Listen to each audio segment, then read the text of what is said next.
This story begins where many others generally end. At the time, I worked for a detective agency known as HPD, but I couldn't know then what the acronym really meant. I don't think I ever really knew.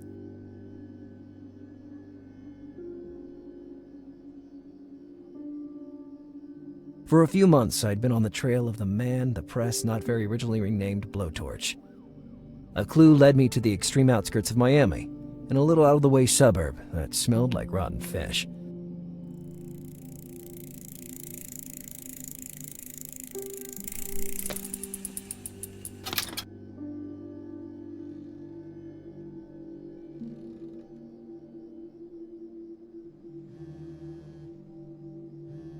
Operator, the caller you have dialed is unavailable. Do you want to leave a message?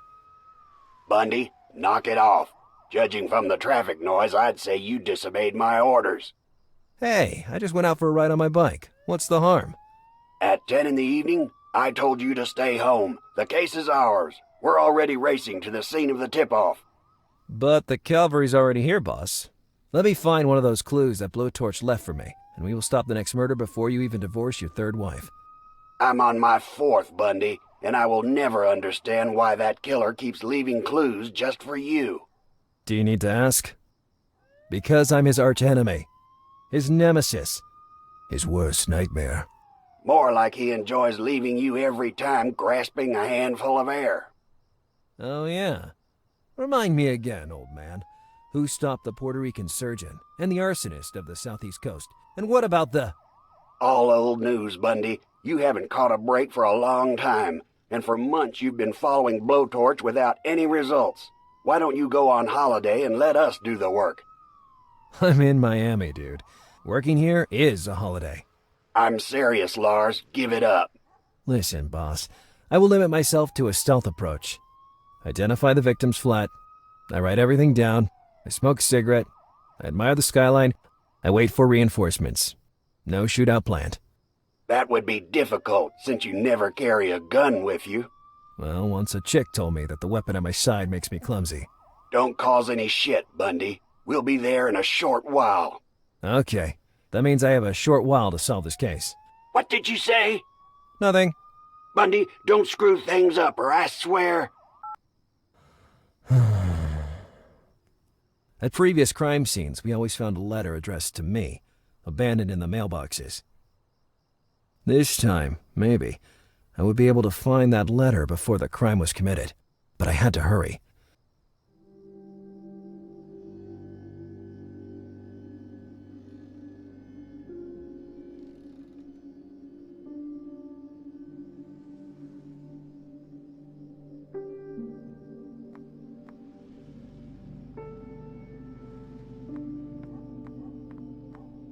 A horrible antique coin eater. Maybe there was still something useful in Green Dart's flask.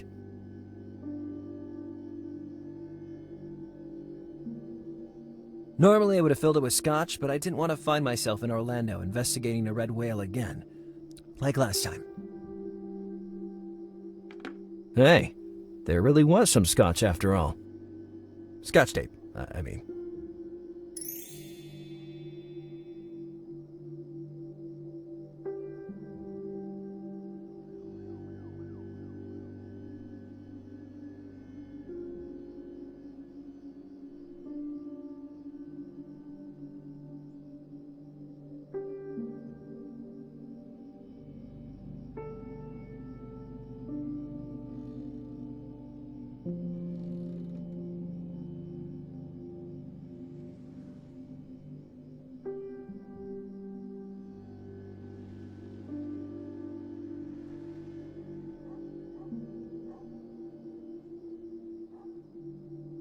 There was nothing else in the flask.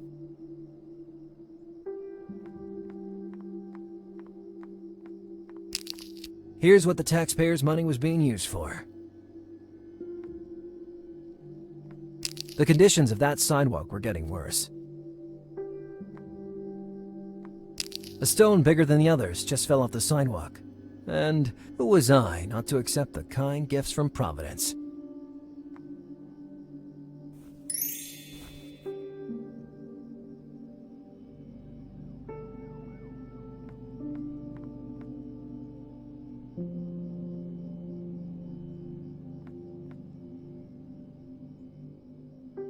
Someone left a stupid smiley on the intercom.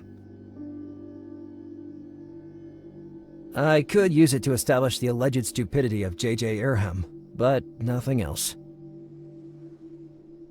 It wouldn't help me in any way.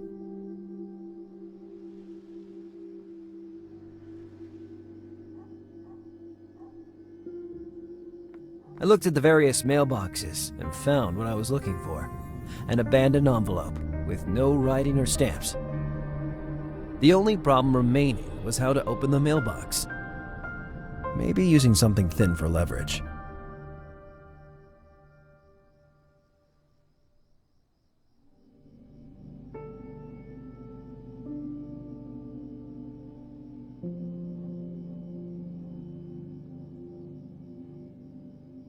My badge wasn't exactly the right tool to wedge this open with, but it was worth a try. The only thing I accomplished was jamming the badge into the narrow crack above the mailbox. The badge was so jammed that it didn't move an inch. The way it was stuck, the badge would act as a chisel.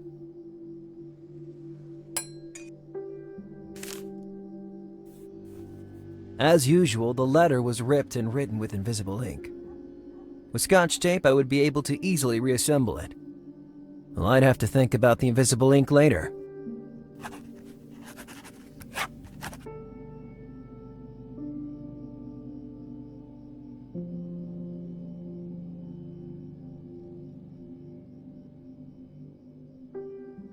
I would have stuck the Scotch tape in the back of the letter, so as to obtain the best readability. I always hated puzzles.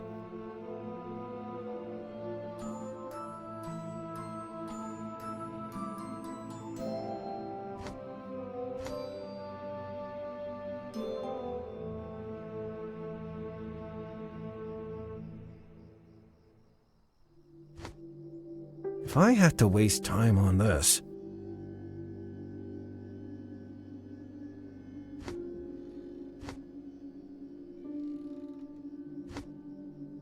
I hate this stuff.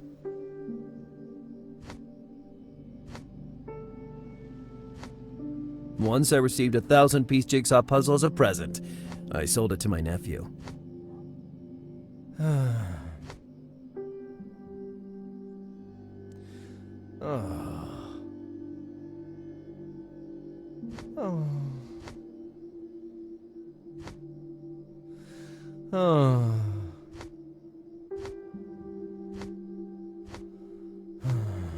It wasn't as difficult as I feared.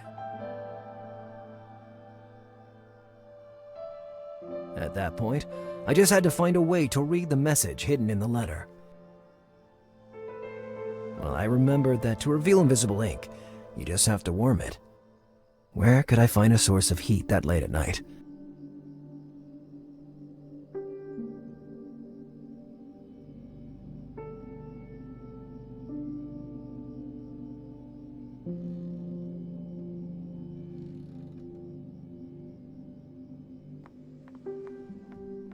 As much as I loved wandering around on green dirt in the middle of the night, I had work to do. There was nothing else in the flask. An antique and horrible coin eater.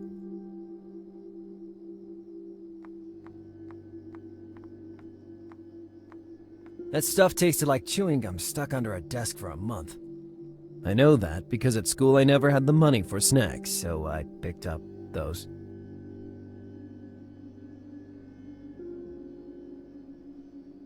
The vending machine's engine emitted a faint heat, maybe intense enough to show the hidden writing on the letter. At first, nothing happened. I was about to give up when it happened. The first characters appeared. The letter corresponded in every way with the ones found before. Supportive tone, an apparent desire to support the police force, then laced with a sudden temper tantrum hinting at a killing frenzy. I had to dig into this, looking for clues. That face. In his earlier letters, Blowtorch never left anything similar. I took a mental note. That smile left on the letter and the one on the intercom were identical, so I could rule out a simple coincidence. I had just identified the apartment I was looking for.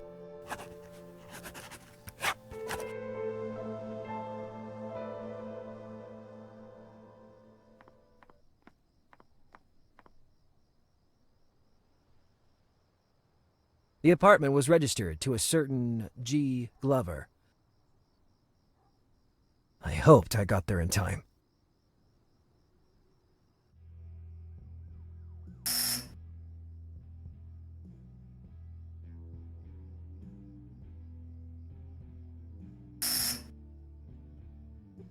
Yes?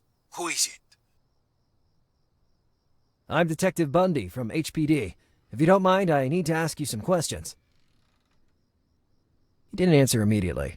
Moments of total silence passed, during which I thought he had hung up. Sorry for the hesitation, but I really don't understand what you would want from me.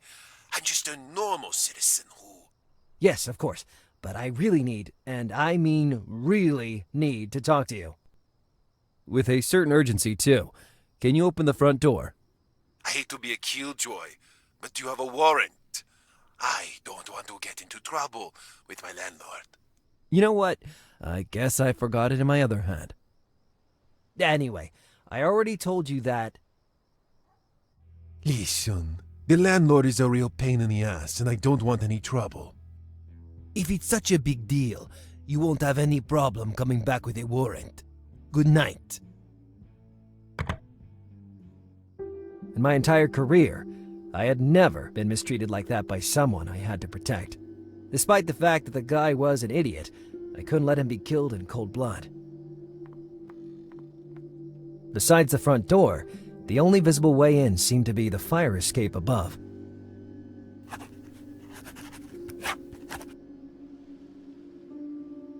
That ladder would have been the perfect way in, but it was too far.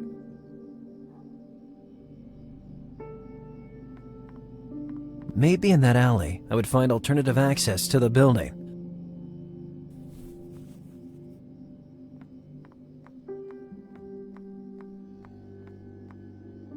It didn't seem so high from the street.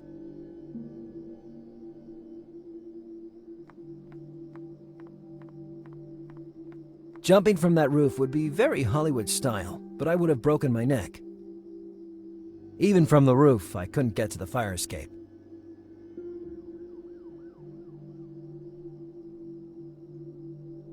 In that moment, I thought of the hundreds of baseball games I'd seen while living in America, and I had a real moment of epiphany. The greatest champions in history were looking at me from the sky, cheering for me and waving their arms. Ladies and gentlemen, introducing the newest member of the Baseball Hall of Fame, Lazarus Stonearm Bundy! Give it up for the only, the incomparable, Lazarus Bundy!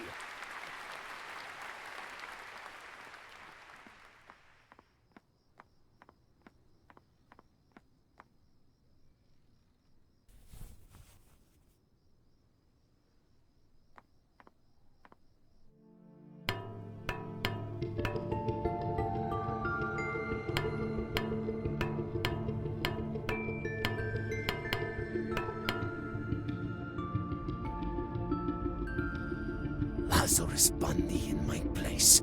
Who'd have thought it? Here's my man. All 7'5" of a man, to be exact. Well, so much the better. If things got out of hand, he could protect me. Lazarus Bundy, what are you doing? I still had some surprises in store for you. Instead, it's already time to put an end to our game.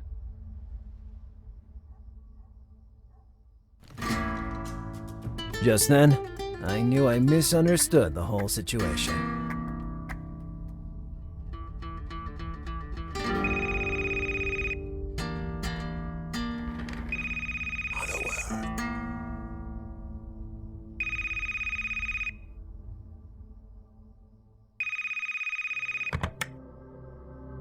Things went down dramatically. I had no gun, as always, and I had to deal with a mastodon ready to kill his next victim. Burton would surely arrive with backup shortly after, but how shortly? Moreover, we were convinced we had to protect the man who instead just revealed himself to be the monster we were hunting.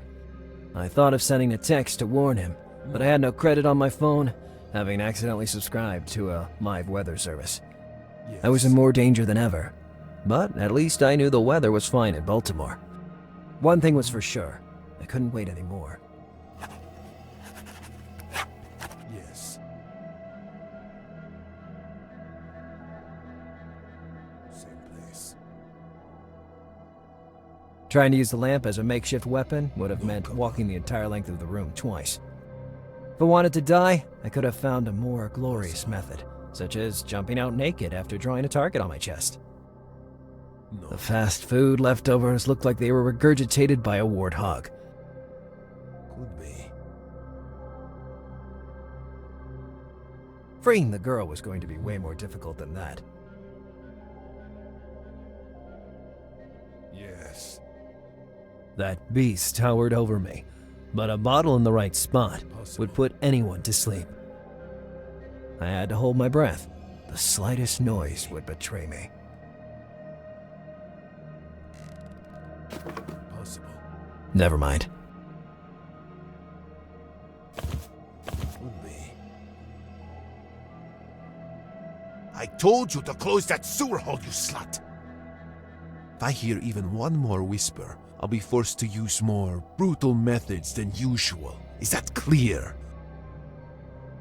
Yes.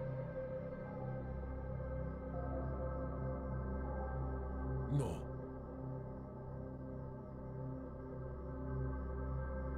No. As always, I was out of credit. As always, No. I had a pretty good idea of how to distract the threatening big guy. No, Cabron. By that time, they were all using those instant messaging programs. Therefore, my message box was constantly empty. Same place.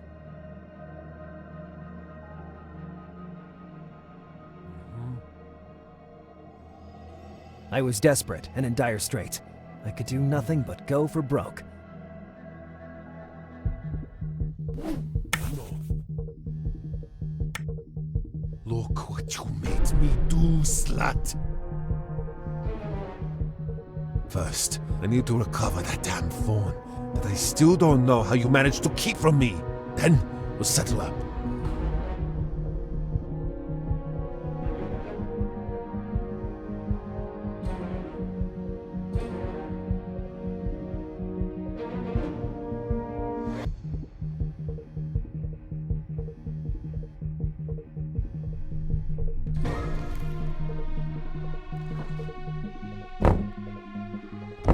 What the fuck? Stay calm. I'll get you out of here in a split second.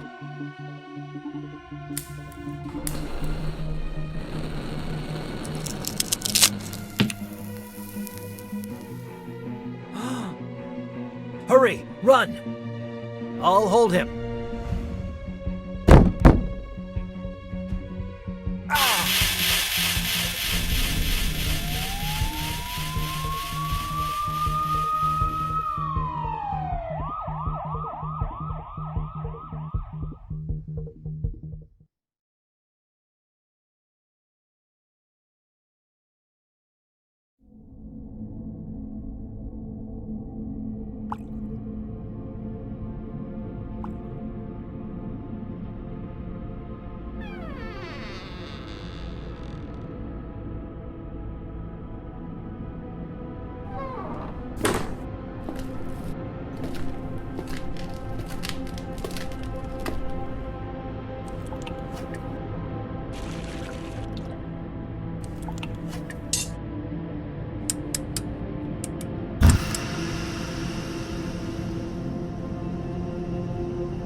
The blowtorch case didn't go as I'd hoped.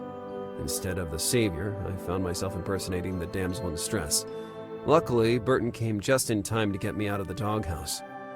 In contrast to his usual MO, Blowtorch was about to take my head off with his bare hands. The signs on my neck would take weeks to disappear completely. I got suspended from the service indefinitely, obviously, and I would soon discover that sitting on my hands would never be a part of my life again. I found the Miami Harbinger under my door, as I had every day since I'd subscribed to their delivery service. I immediately saw the blurb on the front page. Blowtorch had been identified as David Ramos, an ordinary man who made a living working as a plumber. The initials, the plumbing job, everything matched the information found in the letters. That crazy guy had given us, little by little, his complete identikit. The envelope sticking out didn't have a normal appearance. A cold shiver passed down my spine. Had I just received yet another letter from Blowtorch? I immediately noticed the strange seal with which it had been secured, but I would think about that later. With a trembling hand, I set out to pull out the letter. On the paper was an address and a series of meaningless numbers. Nothing else. Ramos was giving me an appointment in a West Miami alley, but that wasn't the most absurd thing. The most absurd thing is that I'd probably have gone. The leading story dealt with the disappearance of a young girl, the daughter of a certain Mulzberg. Apparently, he was one of the richest and most powerful men in the city. Nevertheless, I had never heard of him before. The journalist was doubting the real disappearance of the teenager, assuming she was a runaway instead. I wonder what clues she could have had that led to such speculation. So Ramos was back after just a few hours on the run, ready to pick up our challenge where it left off. In the meantime, the Miami Harbinger was publishing news about the disappearance of the Mulzberg scion that occurred the night before.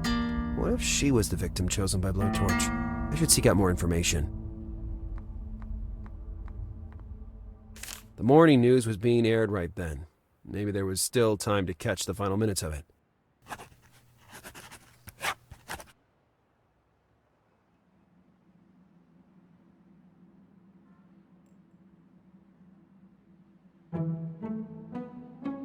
Plover Alley had to be a secondary lane along the larger Plover Avenue in the West Miami neighborhood. Those numbers had to mean something. The wax seal was recognizable in its simplicity, just a vermilion circle.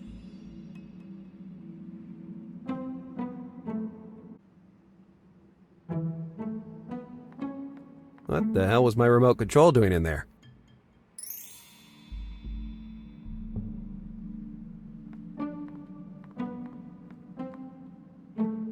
The TV didn't turn on. The batteries were probably dead, and the closest retailer was half an hour away by foot. Damn batteries. There must be some way to give you even a little boost. The poster claimed that the cold filled you with energy. I wondered if that was true. I always preferred the sea to the mountains.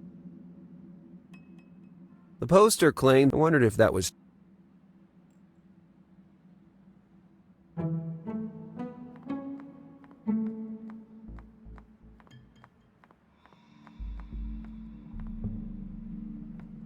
The cell phone was inside the nightstand, comfortably resting in the underwear drawer. When I bent down to pick it up, I found myself looking at my parents' photograph. Mom and Dad, on holidays in Greece during their honeymoon. Dad with his typical sly look, Mom with an unlikely 80s rock star hairstyle. We always used to make fun of her for that juvenile look. How long had it been since I left Italy? And them? Looking at that photo always left me with a sour taste in my mouth, but that wasn't the right time to get lost in memories. I had a cell phone to retrieve and an investigation to continue. The night before, I'd even been able to deactivate that paid weather service. I could finally use the phone to do what it was designed for, making phone calls.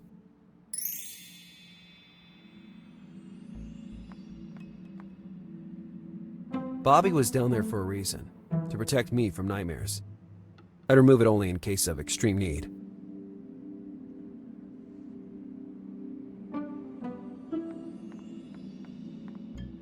It kept the device thermostat held in position.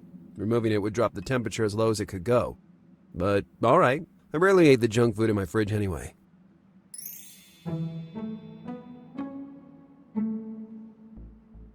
I read somewhere once that a dead battery could regain a small amount of energy in an extremely cold environment.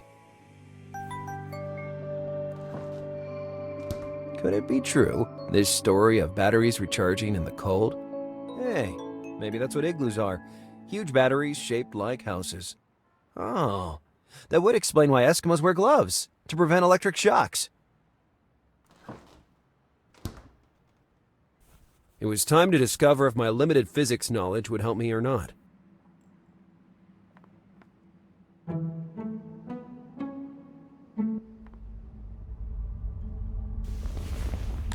The house of famous tycoon Kathrin Mulzberg, where an attempted break-in was reported last night. No statement has been released either from the police or the family, so the specifics of the offense are still shrouded in mystery. The only detail that has been leaked so far is some strange graffiti drawn on the front of the mansion, probably left by the same individual or group that attempted the late-night illegal entry. As you can see behind me, the symbol appears to have been applied using an enormous quantity of blood, perhaps of a human nature. We await confirmation on the origin of the liquid, with hopes that it isn't the blood of young Kathrin Mulzberg. Stay tuned to this network for further developments. From Gwendolyn Pratt, back to you in the newsroom. That symbol on the wall. I saw it even before that swine of a hack opened her mouth. It was identical to the seal on the letter I had just received. I had no doubt anymore. Blowtorch was pulling out all the stops to finish our challenge in style. I toyed with the idea of contacting Burton to bring him up to speed on the situation, but I scrapped that thought. If I could close the case myself, my superiors would be forced to reinstate me into the department. Was it really worth the risk of falling straight into a trap? Or was I kidding? I was never the kind of man to back down from a challenge, no matter how dangerous it may be. It was high time to let the world see what I was worth. I wouldn't be remembered as the detective that let one of the worst serial killers in the history of Miami slip away.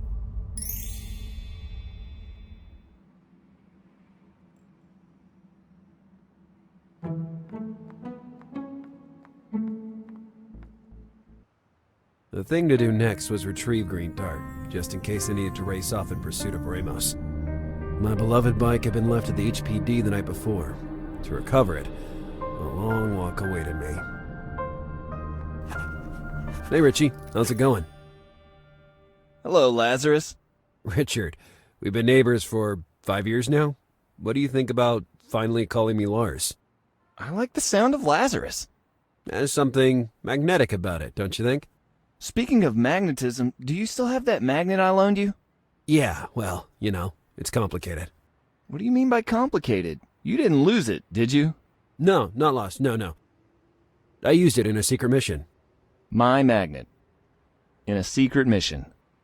Very, very secret. So secret I can't tell you anything about it. Well, do me a favor and get it back to me as soon as possible. It's a fond family memory. And that's what it would remain for poor Richard. A memory. Any good news in the mailbox? Once you could find love letters inside. Now it's just bills and a mountain of advertising. Do you even read the advertisements they send you? No, I just use it to ignite the coal at the barbecues with my colleagues. See you soon, Richie. Sure, at next Sunday's residence meeting. You'll come, right? I have a previously scheduled engagement. Sorry, did I say Sunday? I meant Saturday. Even worse, I have to attend a funeral. Oh, too bad. Then my condolences. The only one who'd die would be me if I went to another one of those stupid meetings. Of boredom.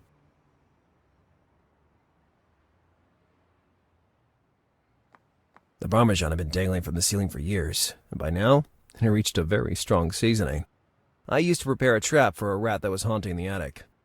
I almost managed to grab it when the floor decided to collapse underneath my feet, and what's worse, I disastrously landed on the floor beneath, causing that huge hole. Moral of the story? The Parmesan was still hanging from those wires, and I had started to hate rats.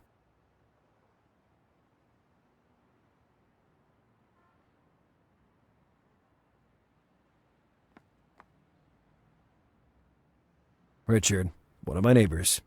A nice guy. We've always got each other's backs during the residents' meetings.